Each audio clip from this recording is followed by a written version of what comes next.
Hola a todo el mundo, hola por otra vez y bueno, a este vídeo los interrogativos, vamos a aprender las palabras interrogativas en este vídeo. Las palabras interrogativas en cebuano, claro que sí. Bueno, ¿y cuáles son las palabras interrogativas? Las siguientes palabras os explicarán. La primera palabra tenemos quién o quién es. El singular y el plural son lo mismo en cebuano. Y quién o quién es quinza en el cebuano. Quinza. ¿Quién? Quinza. ¿A quién? ¿A quién? Can quinza. Can quinza. ¿A quién? O solamente quién es quinza. La siguiente palabra es dónde. ¿Dónde? ¿Dónde es asa, diin, aja en otros dialectos cebuanos y hain, hain.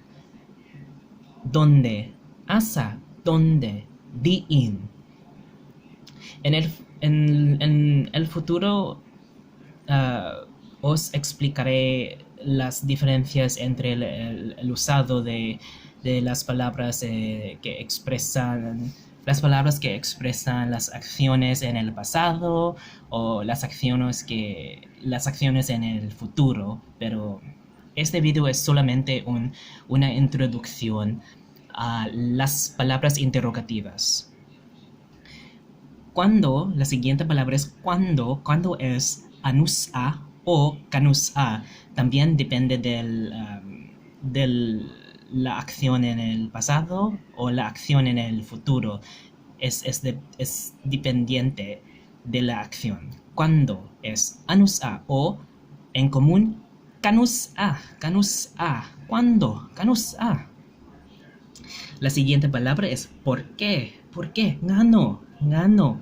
¿Por qué? Ngano, ngano. ¿Por qué? Y finalmente tenemos en este vídeo que, unsa, que, unsa, que, unsa. O también se puede expresar la palabra como ha, que, ha, como, mandé, unsa, que.